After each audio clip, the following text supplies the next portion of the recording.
If you are waiting for the iPhone 18 Pro, there is one thing I would watch more than the camera: battery, because the latest leak is strange. The iPhone 18 Pro is expected to get a battery around 4288 mAh in the US. The iPhone 17 Pro is around 4252 mAh. That is only 36 mAh more, less than 1% bigger. So yes, Apple may launch a new Pro phone with almost the same battery capacity. And then look at the price rumors. Some estimates say the iPhone 18 Pro could start $200 to $300 higher than before.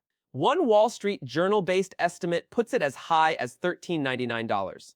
Now that is where I think people are going to argue, because if Apple asks you for $200 or $300 more and the battery itself is barely bigger, what exactly are you paying for? That is the question. But there is another side to this, and this is probably Apple's answer. Apple may not be trying to fix battery life with a bigger battery. The iPhone 18 Pro is expected to use the new A20 Pro chip. That chip should use TSMC 2nm process. And the whole point of moving to 2nm is not only speed, it is efficiency. Mac rumors also points to Apple's next C2 modem as another possible battery improvement. So Apple may be doing something different this year. Instead of making the battery much larger, make the phone use less power. And honestly, that can work. A bigger battery is only one way to improve battery life. If the processor uses less power, the modem uses less power, and the display becomes more efficient, you can get better battery life without adding much capacity. But this is exactly what Apple will have to prove. Do not show me a 2nm slide. Show me the phone at the end of a real day. Maps 5G camera, brightness high video recording, then show me the percentage. That is what people care about. And then the Pro Max makes this even more controversial because the Pro Max is a different story.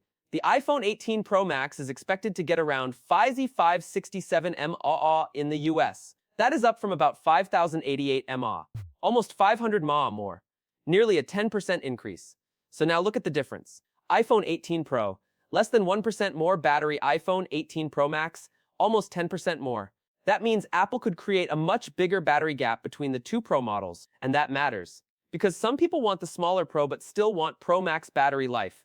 Apple may be forcing those buyers to choose again. Do you want the smaller phone or the serious battery? That is where the Pro Max suddenly starts looking much better. Now look at the price. This is where things get uncomfortable. Apple has already raised prices across Macs, iPads, Apple TV, HomePod, and other products. Tim Cook has said higher memory and storage costs are becoming difficult to absorb. Research firm IDC thinks the iPhone 18 Pro and Pro Max could be around $200 more expensive. That would put them around $1,299 for iPhone 18 Pro and $1,399 for iPhone 18 Pro Max. But some estimates go even higher. Tech Insights told the Wall Street Journal that Apple's component cost could increase sharply.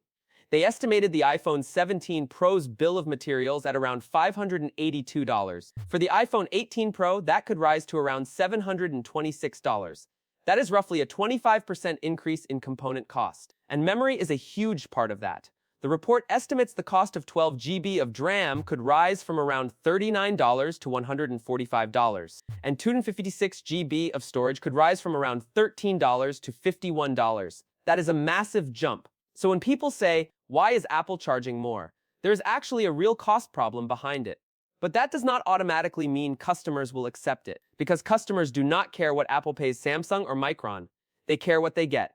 And the camera may make the price even worse. This is another detail people should not ignore. The iPhone 18 Pro is expected to get a new variable aperture camera system. Ming-Chi Kuo has suggested that camera system could cost Apple roughly 50% more than the previous one. That pushes the total cost even higher. So now Apple has more expensive RAM, more expensive storage, a more expensive 2nm processor, a more expensive camera, and possibly a new modem. This is why the $1,399 rumor does not sound completely crazy anymore. But here is the problem. If Apple charges $1,399, the battery conversation becomes much harsher. Because people are going to look at that 4288 mAh number and say, wait, I am paying hundreds more for basically the same battery size. Apple's answer will be efficiency. But until we see real battery tests, that answer is only a promise. The real battle is not battery size versus battery size, it is this capacity versus efficiency. The Pro barely gets a bigger battery, but it may get a much more efficient processor and modem. The Pro Max gets both, a bigger battery and better efficiency. That is why I think the Pro Max may become the easier recommendation this year. If you are already spending premium money, the Max may give you a more obvious hardware return.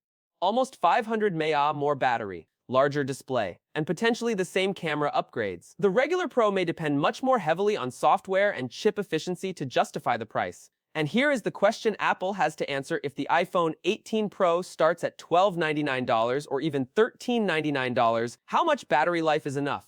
1 extra hour? 2 hours? Would you accept almost the same battery capacity if the phone lasts noticeably longer? Or do you look at the battery number and immediately feel Apple should have made it bigger? Because I think this is going to be one of the biggest arguments after launch. One side will say battery capacity does not matter. Real battery life matters. The other side will say for this price, give me both. And honestly, I understand both. The price may be even worse on high storage models. Counterpoint Research says the 1TB iPhone 18 Pro Max could see component costs rise by nearly $300 compared with the previous generation. NAND flash alone could cost Apple more than $250 in that configuration. That does not mean Apple will add exactly $300 to the retail price, but it shows why high storage models could become painful. If you buy 1TB because you shoot a lot of ProRes video or keep large files locally, you may feel the price increase more than someone buying the base model. And that creates another problem. The people who use the Pro features the most may also be the people hit hardest by the price increase. So what should Apple do? If Apple really pushes the iPhone 18 Pro toward $1,399, then I think it has to give people something simple. A battery life number they can feel. Not more efficient architecture. Not industry-leading silicon. Tell me how many hours longer? How much better during 5G? How much longer during video recording? Because if the battery capacity is barely changing, real-world battery life becomes one of the most important numbers in the entire launch. And if Apple cannot show a clear improvement there, the price becomes very hard to defend. Final verdict right now, the controversy is pretty simple. The iPhone 18 Pro may get a battery around 4288 mAh in the US. That is less than 1% bigger than the previous Pro. At the same time, price estimates range from around $1,299 to $1,399, depending on how much of the higher component costs Apple passes on. The Pro Max looks much stronger on battery, around 5567 mAh in the US, nearly 10% more capacity year over year. So if battery is your main reason to upgrade, the Pro Max may make much more sense. But if you want the smaller Pro, you are going to be trusting Apple to get a lot more battery life out of almost the same battery size. And that is what I want you to decide. If Apple says battery capacity is almost unchanged, but a 20 Pro and C2 make it last much longer, is that enough? Or at $1,299 or $1,399, do you expect Apple to give you a physically bigger battery too? Because that may be the argument that defines the iPhone 18 Pro this year.